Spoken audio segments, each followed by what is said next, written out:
Let me ask you this.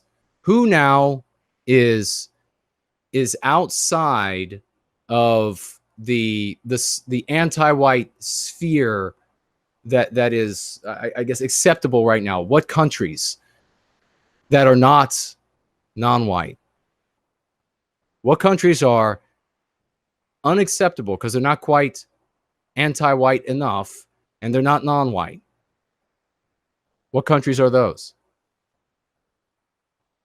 We can say, Japan and Korea, they're non-white. What white countries are not anti-white enough for the anti-whites right now? Charlotte's Web was the first interspecies relationship. That was one of the first books I remember reading. Elaine Sabatino. Here we go. Yes, Hungary, Poland, Italy. Alex Simpson, Eastern Europe. Absolutely. Poland, Hungary, Russia. Absolutely. Italy. Yes, they're pulling away, aren't they? Okay. So knowing that, knowing how we know anti-whites and how they work, that those countries then that are pulling away, they're not anti-white enough. We can then make predictions about bad guys in the movies, can't we? Because we know where the anti-whites' minds are going to be, don't we? We know that it's not the pretexts that they present to us here serving white well-being in the white positive movement. We know that it's really to destroy Western kind and Western civilization, to inflict harm on us. So since we know that, we can make a pretty strong prediction about the bad guy in Secret Life of Pets. Safe to say, then, that the bad guy, you ready for this, ladies and gentlemen? Prediction that I made. White, Eastern European. What did the bad guy end up being in Secret Life of Pets? The bad guy was a fair-skinned white guy with blue eyes from Eastern Europe named Sergi. How do you think this mother's child, or children rather, how do you think they received that after mom predicted it? Nobody had seen the movie yet.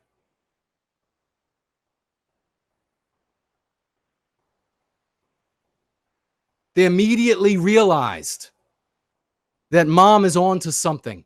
Mom knows something that no one else in this theater knows. Mom knows something that no one else in my school knows. None of their parents know. Sergi, the bad guy, fair-skinned, blue-eyed, Eastern Europe. What other predictions can we make? Or would you make? And then I'm going to go through these. It is sickening. It is absolutely sickening. Every prediction I made for this mother, by the way, she wrote down, came true for these children. And I guarantee you, because I was alive that day, and I helped that mother, that those children are going to grow up and be able to help others. They're going to go out into this world. And because of that little bit of a nudge I gave in the way of truth, they're going to be able to help others, and they're going to give nudges, just like the rest of you are. So here it goes, ladies and gentlemen. Movie opens with ghetto music. The good guys' music is ghetto music in Secret Life of Pets for your children. The good guys are voiced by a multiracial cast.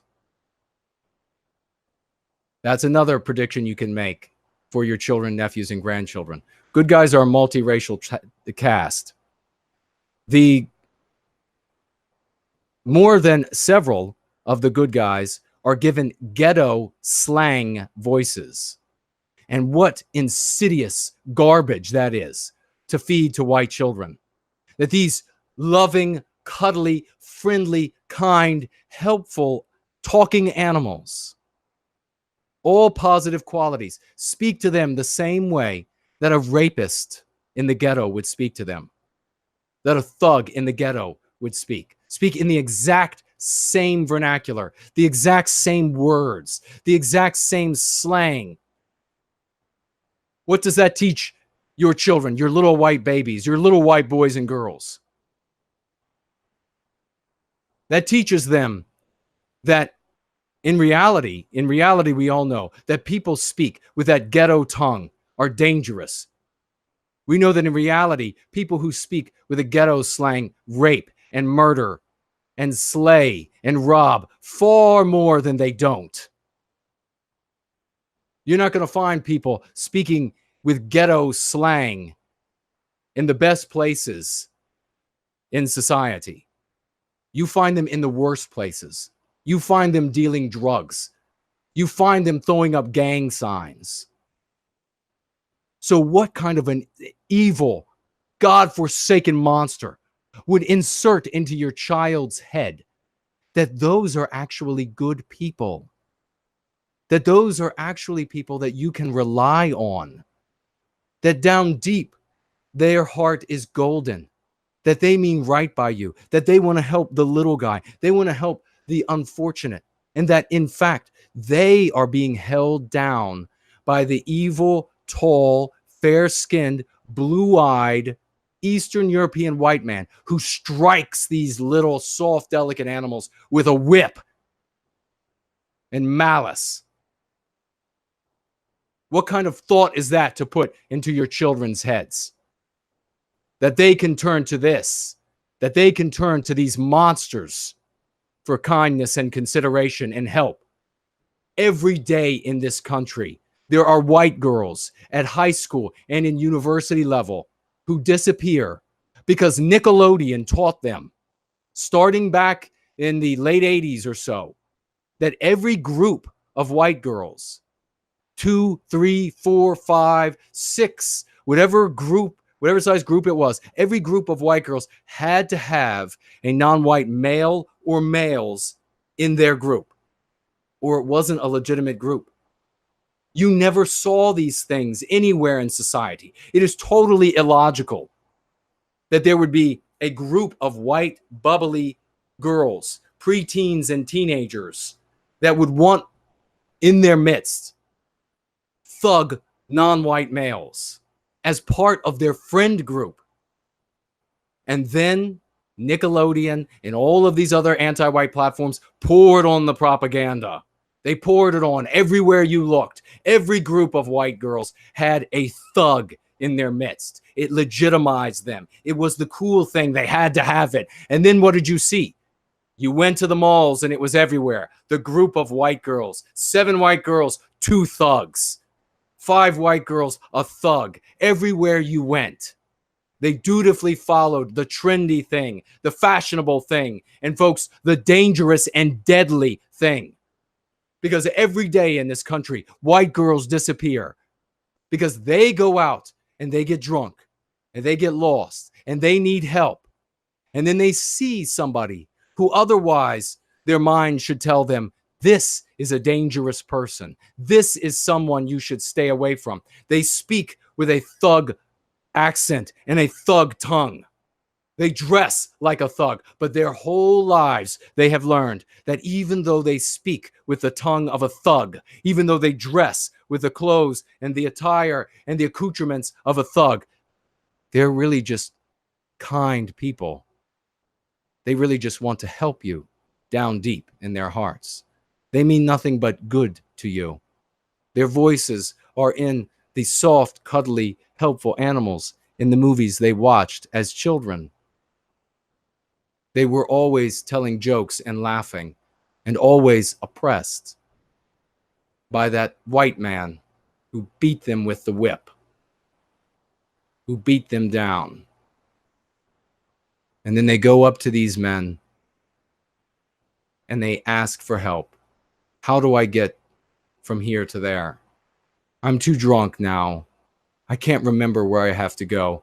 Can you help me? And they're never seen again, at least alive. Every day that happens in America.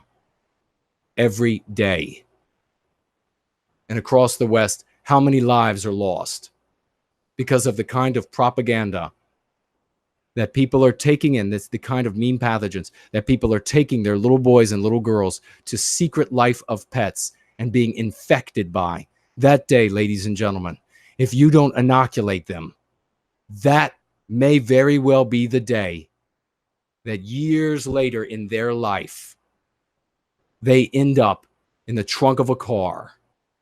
They end up brutally raped and murdered because of what they learned that day. Now do you see the importance? Now do you see how valuable this knowledge is?